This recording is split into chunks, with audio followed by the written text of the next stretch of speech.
Okay, everybody. Good evening. Am I too loud? Sorry. Good evening, and welcome to the Richardson At-Large Place 6 Candidate Forum put on by the Richardson League, the Richardson League of Women Voters. There we go. My name is Ellen Steger, and I'm the president. The League of Women Voters of Richardson is a nonpartisan, grassroots civic organization that encourages informed and active participation in government. The League works to increase understanding of major public policy issues. Membership in the League is open to everyone, but you have to be at least 16 years old in order to vote at our meetings. With over 100 years of experience, the League is one of America's oldest and most trusted civic nonprofit organizations. Election information for the May 2nd local elections can be found on the League of Women Voters of Richardson website at www.lwvrichardson.org.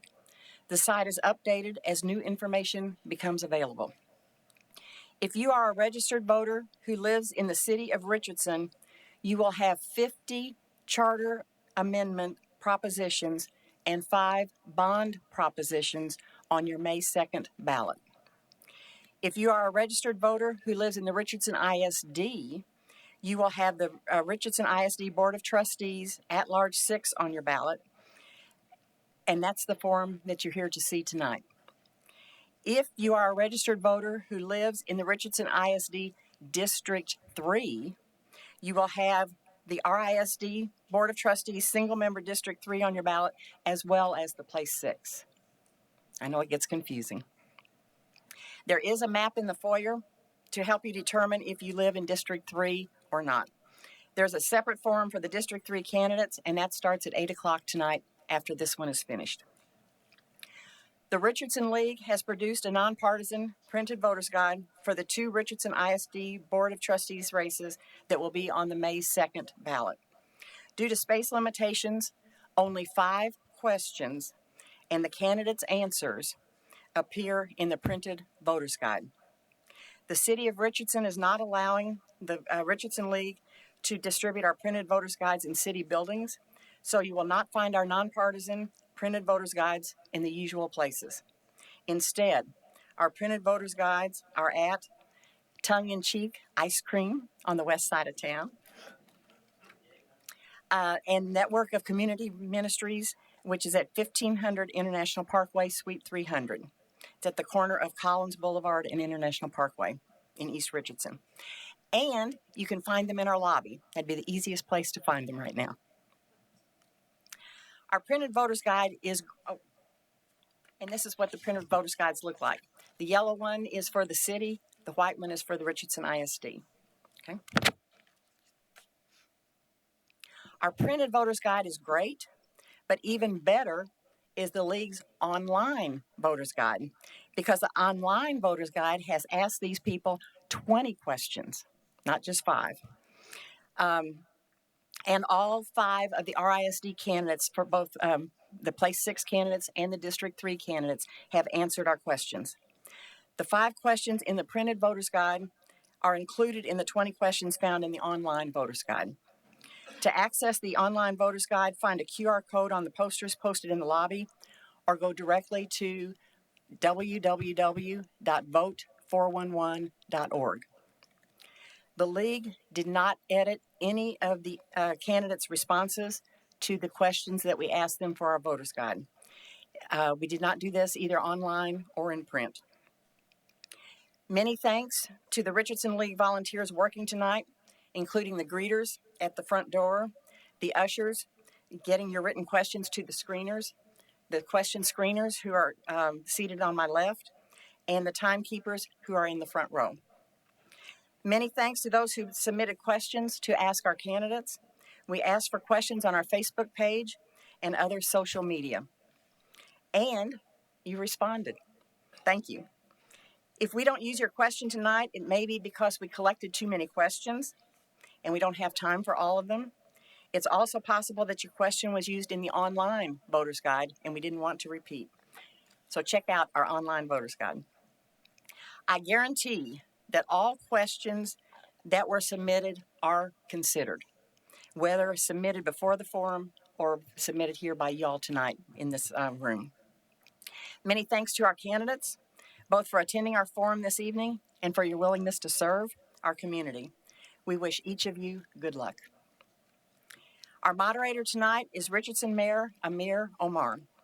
Amir is a father of 3 adult children and lives in Northeast Richardson with his wife, Alika. A first-generation American, he was born in Milwaukee, Wisconsin, and moved to Texas in the 1st grade, graduating from Harlingen High. He earned a bachelor's degree from Texas A&M, where he was a member of the Aggie Corps of Cadets, and earned an executive MBA from UT Dallas. A graduate of Leadership Richardson, the FBI Citizens Academy, and Richardson Police and Fire Academies, Amir has dedicated his career to community service. In 2009, Amir was elected as Place 7 council member of the City of Richardson and was re-elected in 2011. His leadership earned him the 2012 One Man Dallas Award and the Regional Community Leader of the Year Award. While on council, Amir championed the Tree the Town program, as well as Richardson's Community Garden program. After his council service, he led the Duck Creek neighborhood for 2 years. Amir was elected mayor of Richardson in May of 2025. He is currently a senior VP at Hydro Point Data Systems, where he has worked for over a decade. Please welcome Mayor Omar to the podium.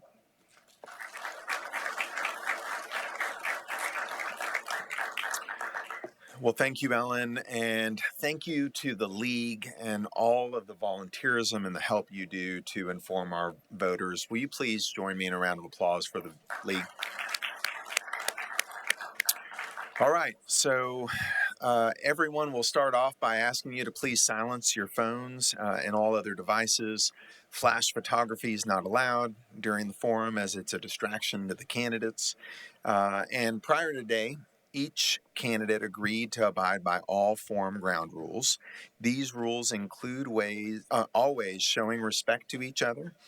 Candidates have agreed to not interrupt one another nor talk over one another. They have agreed to refrain from personal attacks or charges, and it is my job as moderator to enforce these rules. Audience, if you will please refrain from any applause or any other form of support or opposition to the candidates. The purpose of this forum is to hear what the candidates have to say, so please, let's give them as much time as possible and save your applause until the end of the program. Each question will be asked of all candidates. We will rotate the order in which candidates answer the questions. The candidates were not given the questions in advance. Neither have I, so I'll be walking back and forth to grab those questions. Candidates are seated on stage in order that their names will appear on the ballot. So to introduce the candidates in ballot order, for at-large place 6 in ballot position 1, Trustee Eric Eager, and for at-large place 6 in ballot position 2, Blake Sawyer. In lieu of an opening statement, each candidate submitted a short biography, which was printed and handed out when you entered the auditorium. Candidates, you will have 1.5 minutes to answer each question. A timekeeper will hold the time cards, visible to the speakers and to me, that indicate when 30 seconds remain, when 10 seconds remain, and when the stop card is shown, the speaker must end his speech quickly. Can both of you see the timers that are seated there in the front row? All right. So we will begin with at-large place 6 candidate in ballot position 1, Mr. Eager, and question number 1, which I'll grab right now.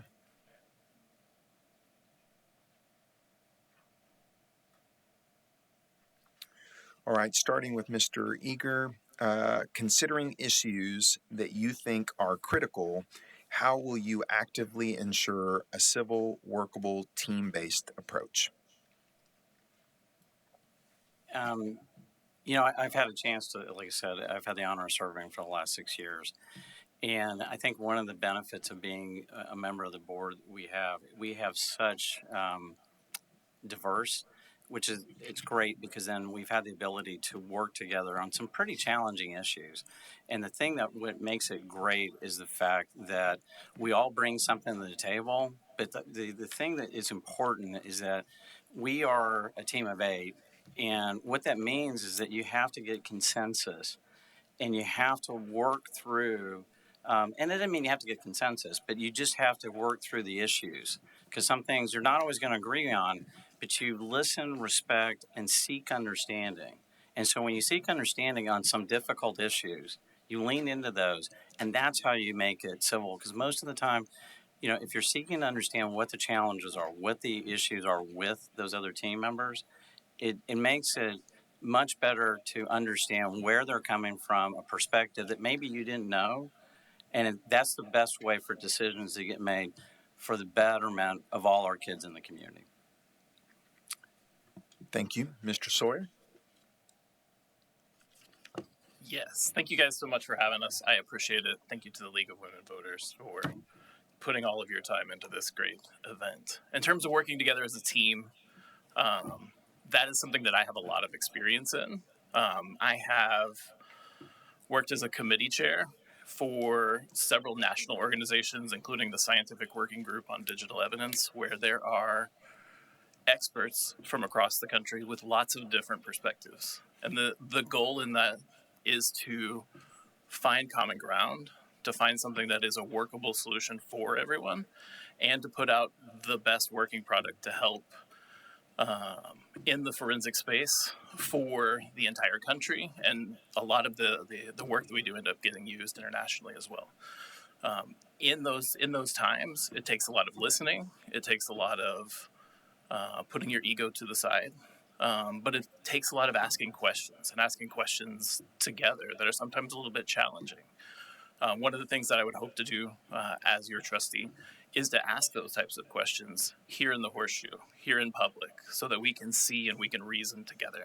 Because if we are reasoning together, if we are finding common ground together in public, it helps our citizens, it helps our students understand better how they can engage with each other, how they can engage civilly with people maybe they don't always agree with, to find that common ground and to find better solutions than they can come up with on their own. Thank you. All right. If you'll hold your applause, please. So we'll go on to question number 2, and this time it'll be Mr. Sawyer that will answer first. The question is, the Texas Education Agency, or TEA, determines maximum class size. Some school districts are asking for a waiver to increase class size and therefore lower costs. How would you, as a trustee, approach this in RISD? Great question. So class size is something that's really important to me. I've got 3 kids in the district right now, and the class sizes range depending on the need as well as the class type that they're in. So when it comes to looking for those exemptions, looking for areas where we can save some money, that seems like a very good thing in light of the fact that we are currently $47 million over budget. That shouldn't be done at the expense of students, though. So we need to make sure that those ratios that we are working with are still workable and still provide support to our teachers.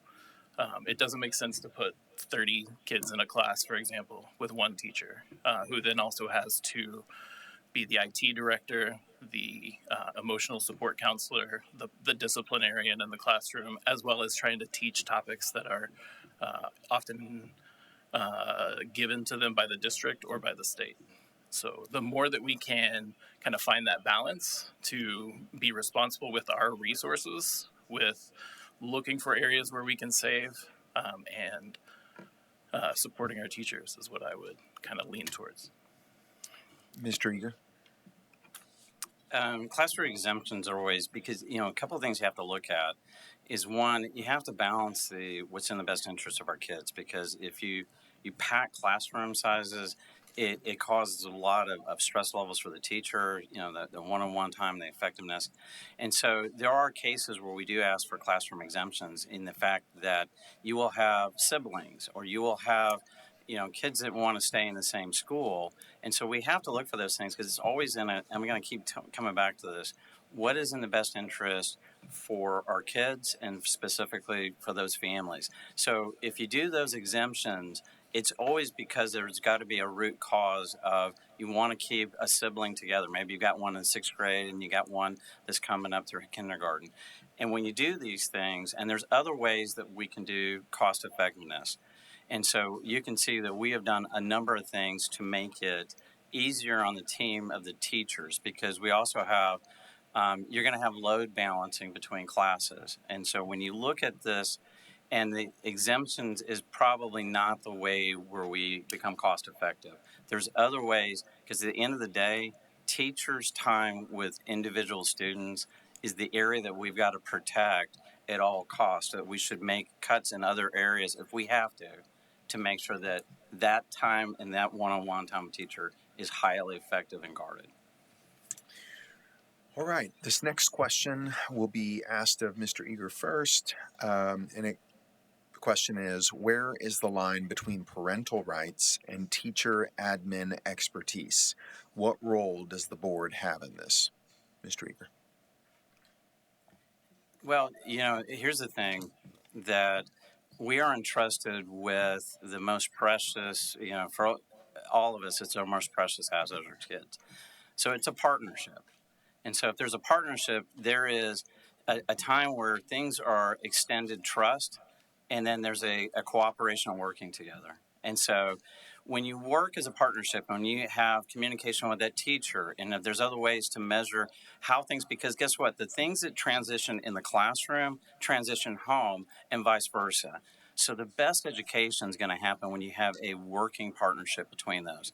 So as a school board of trustee, we've worked and continue to work very hard in making sure that there's a comfort level of what is best for my children or my content that's being educated, and the same thing for that teacher to feel comfortable that I can talk to and communicate with the parents of what is being trying to be communicated and worked on. Because sometimes there's going to be things that they're behind schedule on, and they're going to need some additional resources. And there's going to be extra communication and those things that need to be done. So at the end of the day, constant transparency and a constant communication link between a parent and the teachers, because that's what's going to be the most effective and get the best results for all our kids. Mr. Sawyer. Could you repeat the question? Absolutely. Where is the line between parental rights and teacher admin expertise? What role does the board have in this? So it's actually two different questions. So the first one is, where is that line? And I think that the idea of a partnership is a great place to start with that, because each person, the parent and the teacher, bring a different type of expertise to the table. Today, for example, this is a little personal for me. We had an ARD meeting today where we discussed what's in the best interest of my specific child. How does his special needs, how do the needs get met, and how do we make that partnership so that the goals that we're setting for that student can be achieved, and how can we support at home? So what are the things we need to be doing at home to help support that teacher, to help support the therapist, to help support that team? In the same way, that is the key when it comes to all of our kids, is making sure we're communicating, making sure that communication is heard. I know that right now some of the communication as a parent can be a little bit overwhelming. When there's 4 different apps that all tell you slightly different things, it's hard to know which is the right thing for me to follow at this moment. In terms of what is the role of the board is to advocate for both sides, to listen to our community, to share with our community, and also listen to our educators and our experts there, and find that right compromise between what the needs of the community and the needs of our staff are. So both are heard and both are accepted. Thank you. Mr. Sawyer, you are going to get the question next. And the question is, how would you suggest that the board balance legal obligations, student safety, and law enforcement cooperations regarding ICE near schools?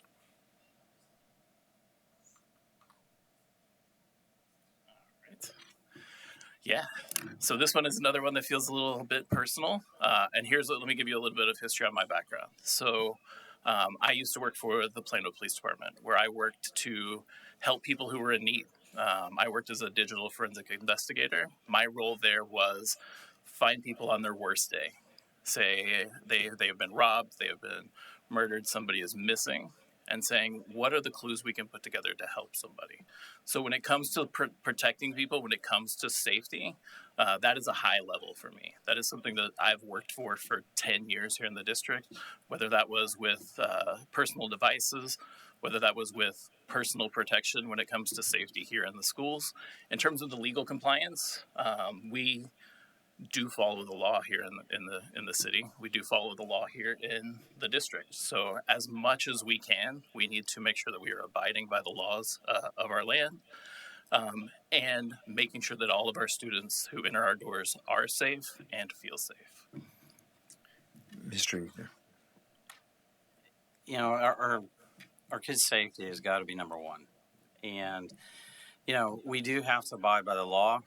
But the other thing, too, is that we need to make sure that the kids feel safe and protected in our custody. And so, you know, the idea of, ICE officers near our campus, we will abide by the law, but we'll also be taking to make sure that our kids are protected. We have done lots of things to make sure that our kids, from new security officers, we have extended now cameras and alarm systems, and a number of things have been invested, and we continually get updated on.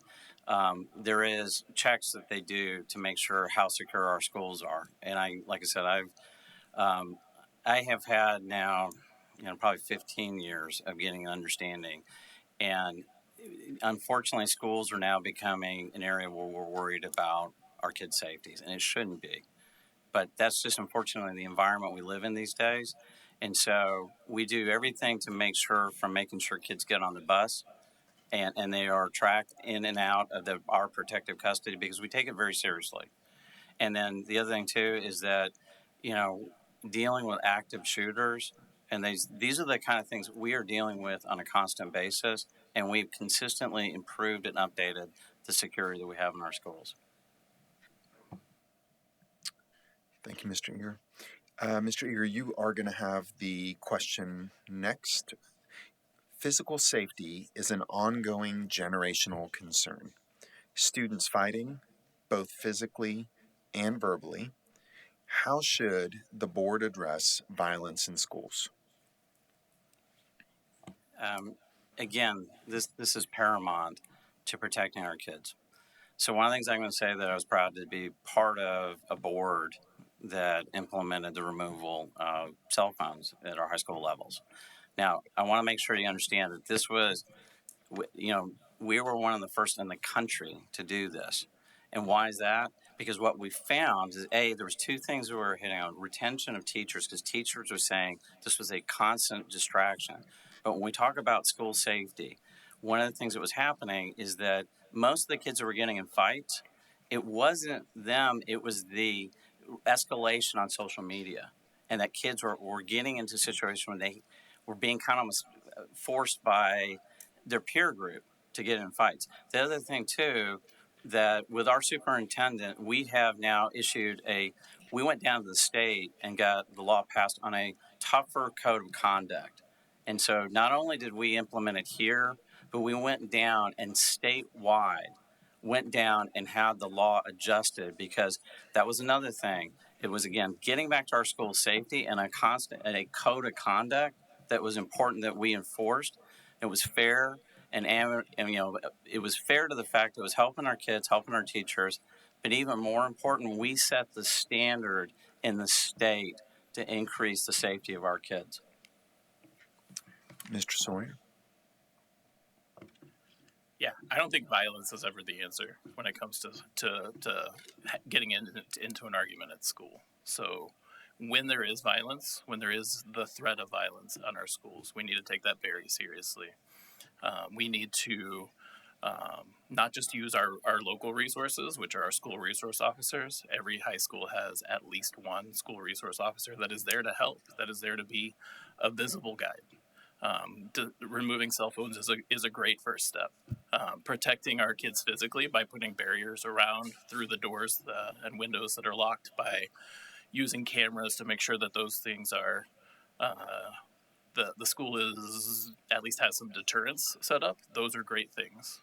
But what we should do is we should continue to work closely with our local law enforcement, so that when there is an incident at one of our schools, that we can deal with that we can make sure that the discipline is followed, and that we're following up with our local law enforcement to make sure that those types of incidents don't continue to happen on campus, or has happened several times in the last year just off campus, or happened outside of school. Something happens at school, and it gets carried over into local violence outside of school. So the more that we can be a partner, the more that we can be a resource, the more that we can help keep our kids safe, which is the most important, second most important part, first most important part, depending on how you put it. Education and safety. Thank you, Mr. Sawyer. We're going to start question number 6 with you, Mr. Sawyer. What is your plan to attract and retain high-quality teachers and staff?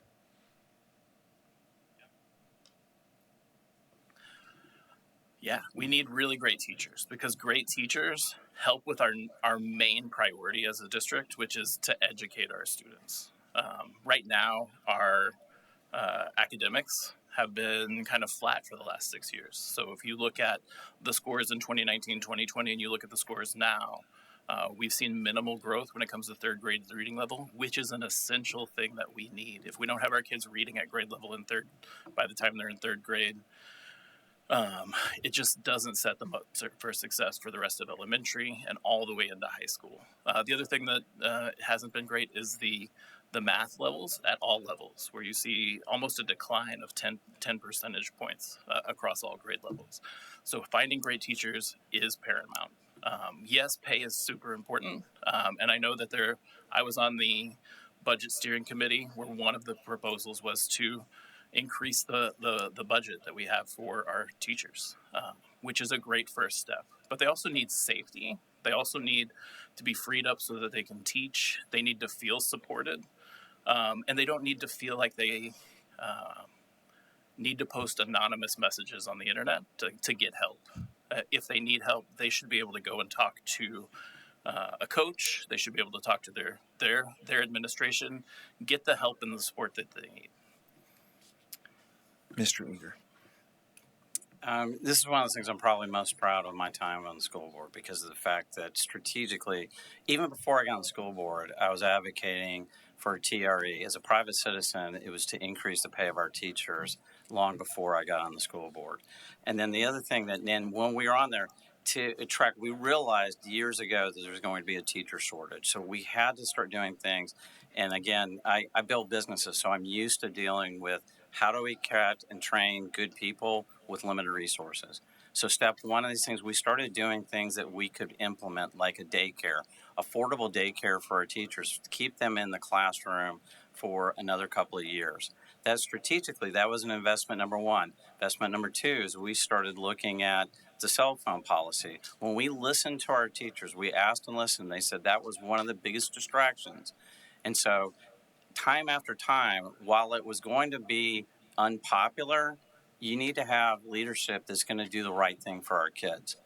We did that. We implemented health care benefits so that they have that. We had mental health care. And last but not least, we right-sized and corrected the pay gap between our senior teachers and our less experienced teachers. You combine all that, we've got the lowest turnover rate, according to my calculations, in the last 20 years. And that's going to get the outcomes, and we're beginning to see those outcomes now. Our year-over-year scores are going up, and I want to make sure everybody understands, and I got to stop, so I want to be respectful. Thank you, Mr. Eager. Question number 7 will actually start with you, Mr. Eager. The overall rating for our district is a C. Since RISD has some campuses with an unacceptable TEA performance rating, in your opinion, what can be done to avert a TEA takeover? A very good question. Now, I want to clarify that for those listening. We scored a 90. It was a 79.6 was our score. Okay, so we were a 0.4 from a B. Don't get me wrong, that's not acceptable, but there's a big difference between that and a B. Now, I will tell you that this board, when we talk about our low performing schools, myself and my fellow trustees, we have met with our superintendent on a monthly basis to see what resources are being poured into those schools to make sure that those kids are getting the additional resources you need. I can tell you that we meet with her and get an updated report on each one of those campuses, because it's not good enough to just kind of, it needs the extra attention, because all our kids deserve that. And so those additional resources are being applied and being held accountable, because some of those schools we've been struggling with, because those kids have different challenges that a lot of us don't have. Some of our campuses have a lot of resources available to them. Some of our campuses, they're struggling with, even worrying about where they're going to live, whether they're going to have enough food. And I know that seems shocking to a lot of people that live in Richardson, but that is a reality in our school district. And so we do everything we can to address and take care of those kids emotionally, as well as getting them the resources we need. So, we don't talk about it, we're actually getting it done. Thank you, Mr. Eager. Mr. Sawyer. Yeah. The low grade that we have right now is a combination of factors. And I think that one of those combination of factors is making sure that the curriculum that we use is science-based, that it is backed by proven results. A good example would be the science of English, and teaching kids phonics at an early level so that they can reach and they can achieve those goals by the time they're in third grade. A lot of our classes in the early education levels are teaching whole word language, which is a great way to help people learn sight words, but it doesn't help when you start getting to multi-syllable, I can't say the word, words, because those fundamentals, if they're not being taught, it's going to take time, and it is going to create those resource shortages. So make sure that we have proven curriculum. A good example is the Mississippi Miracle, where the state of Mississippi was 49th in the nation when it came to literacy. Fast forward 10 years, by changing the way that they read, by changing the way that they do things, they're now 9th in the nation, which is on par with where we are, or a little bit higher. In terms of the ways that we can support our schools, we need to make sure that we are putting the right people in the right places, that we are putting coaches to be able to support the teachers that are in schools that are struggling. And that's my time. Mr. Sawyer, the next question will start with you. What top 2 challenges face RISD over the next 3 years, and how would you prioritize them? Yeah, so there are, I would say, 2 to 3 different priorities depending on how you place it. One of the main ones I would lean on is student achievement. We need to make sure that our students are learning, that they are growing, that it's not just their MAP scores at the beginning of the year and the end of the year, but they are actually achieving and following a way towards excellence, so that they can be great people after they graduate. The other part of that is our finances.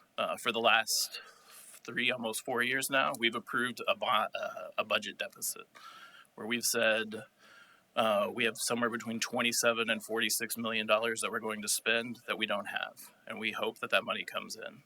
It hasn't come in. We've had to dig into savings, and now we're having to make some hard decisions when it comes to our finances. The part of that is that our enrollment has dropped by about 12% over the last 6 years. And if you just look at the basic allotment, not all of the other support that students get, bringing in an additional 2,500 students that we lost would fix 27 to 28 million just in the basic allotment of the shortfall that we have right now. So if we can fix enrollment, then by fixing student achievement, then we can help with our budget. Mr. Eager. I'm going to touch on two topics. One is the funding, and let me tell you just my background on entrepreneurial. I am an entrepreneur, but I'm also a CPA. So let me tell you, I am used to making strategic investments, but understanding where every dollar is spent. So in the fact of our funding, we are making cuts, but we made strategic investments to make sure our teachers were being compensated, and there were some things that we anticipated the state to come through, and they significantly shortcommed us. Hey, that's the cards we're dealt, but we have to deal with that. And then the declining enrollment, if you look at the demographics, it seems like everybody wants to throw this out as it's a mass exit of students. That's not the case. It was a combination of multiple things. So when we get into our elderly love staying here, we have people that are staying here. We don't have birth rates that are staying. It's declining. Every district is dealing with this. We're dealing with declining enrollment because of certain things. The second thing is that we're going to have to rethink education, because now we're in a situation when we talk about attracting and catering to the needs, we have to rethink and cater different programs to meet the needs. So there are leadership institutes. You can create more traditional, what they call traditional school. They've got different programs that we can be reimagined to attract and bring back students from outside the district, including ours, and obviously keep them there. All right, Mr. Eager, question number 9 will actually start with you, and it stays on a similar topic. What innovative policies will reverse enrollment declines and attract families to RISD? Okay. Well, this is where I get to be, I think, having somebody that has a why not mindset. So there's things that we can begin to implement because you have to listen to the needs of the community. So when you look at, and I promise you, when I work with Tabitha and the team, anything that is out there and innovative, Mississippi Miracle, I promise you, the team will go find it and will go implement it. And so here's the things that we can look at. We have to look at different leadership academies. We can look at different CTE Center. I was a big advocate for CTE Center because of the fact in the next generation, the opportunities for our kids and electricians, plumbers, welders, those are going to attract, but not only that, those are jobs that are paying $250,000, $300,000 for people who are less than 30 years old. So our job is to put those opportunities in front of our kids. And so that is one example. There's other examples where they're using, like there's a school in Austin, Alpha School, that has a condensed, concentrated, personalized learning plans. And then they spend 6 hours of the day creating more more recess time. You've got more where they work on projects together. And so the things that we've implemented, our North Star goal, which is one of the things I'm proud of that we implemented, and I've got to stop because it's hard to get all this stuff in 1 minute or 1.5 minutes. So thank you. Mr. Sawyer. I gotcha. So there's a couple of different things that we could do. The first thing, which I think is the most important thing, is to listen to our community. We were at an event last night, and part of the frustration that I heard last night was from people who moved to Richardson because of the schools, because they heard the schools are the best in our area, and they wanted to be in a place where they had great schools. These are kindergarten, first grade, early education students, and to the person, every person said, I'm really frustrated by the way things are going in early education. I'm frustrated by the amount of time that my kid spends on screens. I'm frustrated by the lack of learning that they're getting at the kindergarten level, where in pre-K they were learning more than they are right now in a public school kindergarten. So those are things we need to look at. We also need to look for different ways to bring in additional students. So listen to the students who have left. listen to our students who are here, and then look for other ways that we can bring students in. A good example would be choice programming, maybe looking at creating additional magnets. I heard the story on, I believe it was This American Life, about a district in the Northeast that said, we are going to create a CTE magnet where we teach our high school kids that know that they're going to be career minded. To where half the day they spend their day learning a trade, they go out and intern in that trade, and that's all my time. Mr. Sawyer, question number 10, we'll start with you. For the new CTE Center, Career Technology and Education Center, how will you ensure and assess efficacy of equitable access to career certifications across high schools? Yeah, that's a great question. So here's a couple of things that are built into that question. One is a friend of mine right now who has a son who's a senior over at Pierce. They don't have the magnet program for him, and he wants to learn a trade. So he's taken alternative classes. He's taking things outside of school because that school doesn't have the magnet program that he would need. He doesn't live near enough one for him to magnet into one that he would have benefited from. So now we have the CTE Center. It should be built in the next several years. And how do we use that in a way that allows everybody access? It's going to be a little bit challenging, and that was when we were on the bond committee. Those were questions that I was asking on the bond committee. Yes, let's build the CTE Center. Let's tell the public why we want to do this. But how is it going to be maintained? How are we going to make sure that every student has a chance to get there? If we're switching, like we are right now, to a 7-period day, when does that student, how much time does a student lose in leaving their home school, whether that's Lake Highlands or Pierce or Berkner, and traveling to that CTE Center so they can learn some of those trades, they can learn some certifications, and still go back and learn math and English and all of the rest of the subjects that they need as part of their 7-period day. It's a real challenge, and it's one that I hope to be able to tackle. Mr. Eager. Okay, and I've had a chance to serve on multiple bond committees. I've served in multiple budgets since I've been here and been working in this space for years. I've lost count of how many committees I've served on. But here's the thing: we wouldn't have a CTE Center because it was one of those things that we were advocating that it needed to get built and present it to our bond committee, and then let our bond committee members and our community make that decision. We talked about this about 7 or 8 years ago, and what was critical is that we needed to get a CTE Center, because what was happening is that Richardson High School, for example, has an automotive section. Kids are wanting to attend that, but we don't have the space in all the schools. So how you make equitable is that you, get a CTE Center, and so thank you for the community supporting that. It's going to be so impactful for the next generation of kids. The other thing about it is that we had the land to put it near Richland. It's centrally located, so it was strategically placed so that kids can get to it, and we partner with Dallas College. There's a lot of things also that we partner with Dallas College to offer different machining programs, so it's even better the fact that geographically they're close to each other, and the fact that now we have a CTE Center that our kids can now operate in, and I'm proud to say that there's going to be generations of opportunities for our kids that wouldn't have been there if our community had not voted in favor of building a CTE Center for our community. Mr. Eager, question number 11, we'll start with you, and this will be our last question before moving to the closing statements.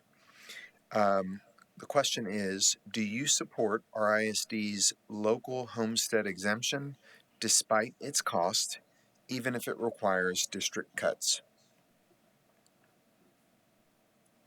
Well, that's a good question, because at the end of the day, when we poll our community, the burden in which is being put on our local taxpayers, this is one of the biggest challenges, because what's happened over the years is that the state has continued to reduce funding to public education, and they've shifted the burden to local taxpayers. So they've tried to buy that down.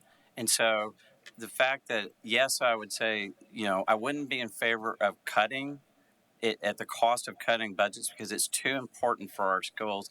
And if you invest anything in the state, education is the most effective use of our taxpayer dollars.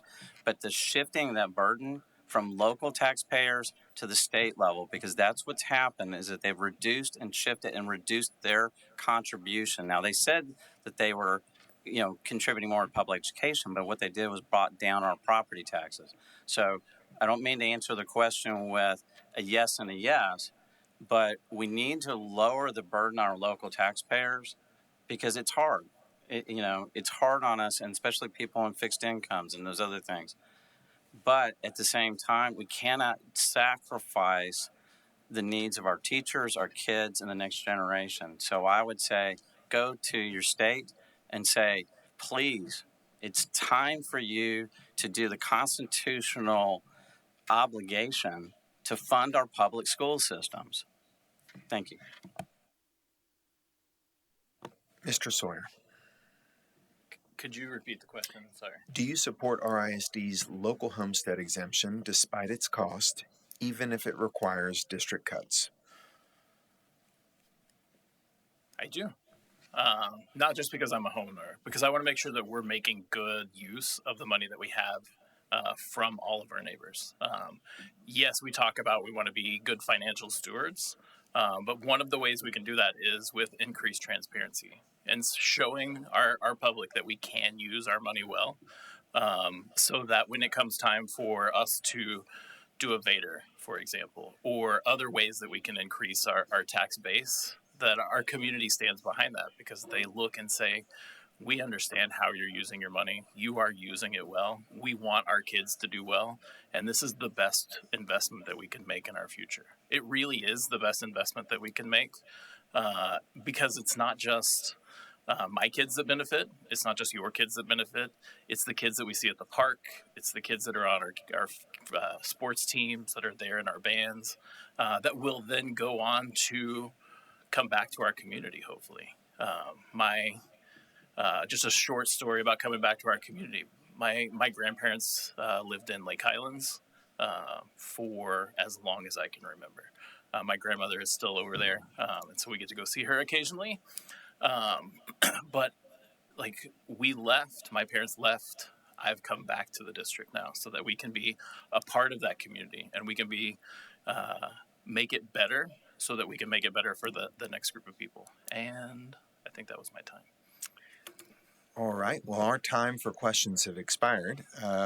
We're going to go ahead and have our closing statements now, and they will be made in reverse ballot order.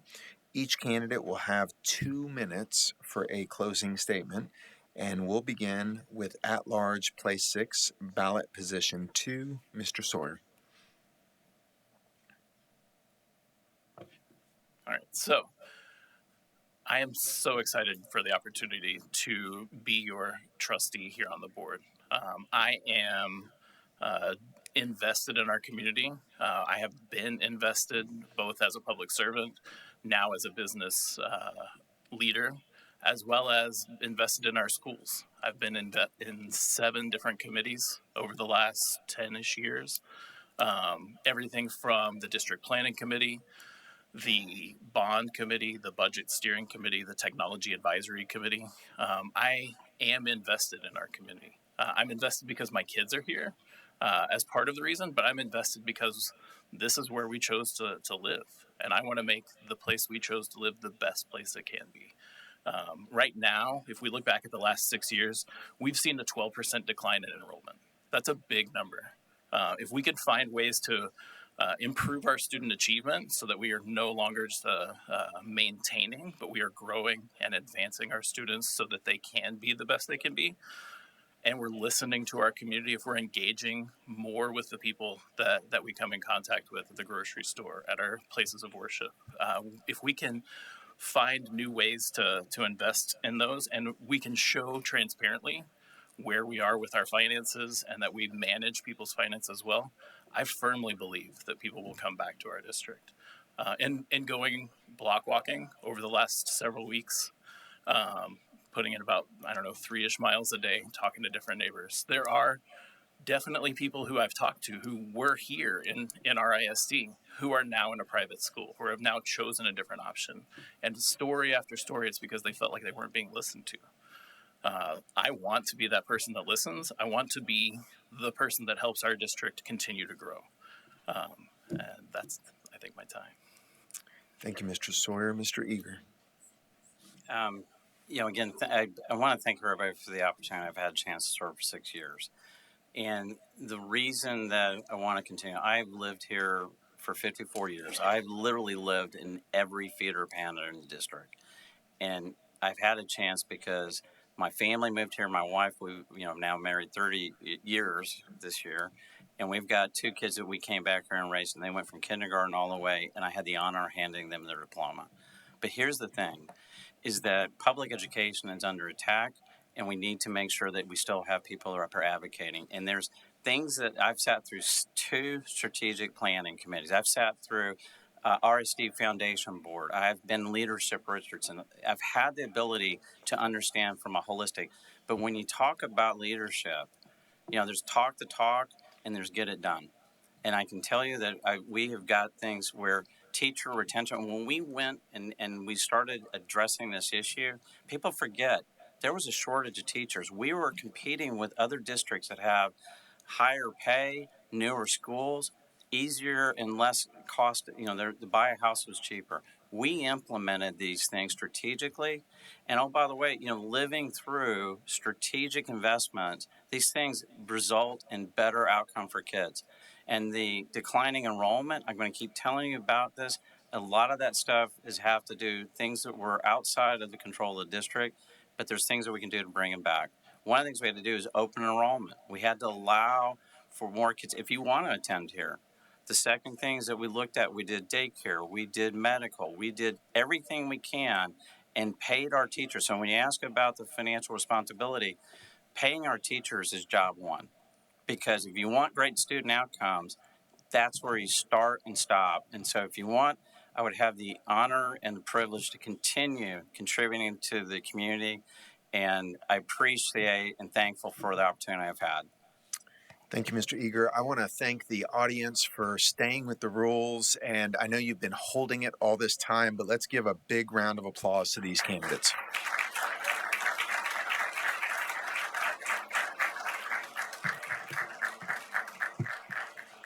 And let's give a big round of applause to Mayor Omar. He did a fabulous job. Thank you.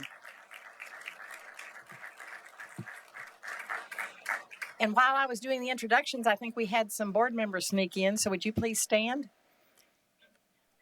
We have the board secretary, Debbie Renteria, and we have board member Vanessa Pacheco. Thank you very much. Audience, thank you again for coming today and for your attention to the candidates. Remember, your vote only counts if you vote. Okay? For the RISD Board of Trustees election at large place 6, 3 years ago, only 15,500 people voted. Get out and vote. Your vote only counts if you vote. Early voting is April 20th. That's this coming Monday. Tuesday, April 21st, polls are closed for San Jacinto Day. So do not go to the polls on Tuesday. After that, the polls are open on the 22nd to the 28th for early voting. And Election Day is May 2nd. Tonight's forum was videoed. The unedited video will be available on YouTube very soon. We hope to get it up tomorrow or the next day. I'm looking at our videographer. As soon as it is ready, we will advertise it on our website and social media. Thank you for coming and see you at the polls.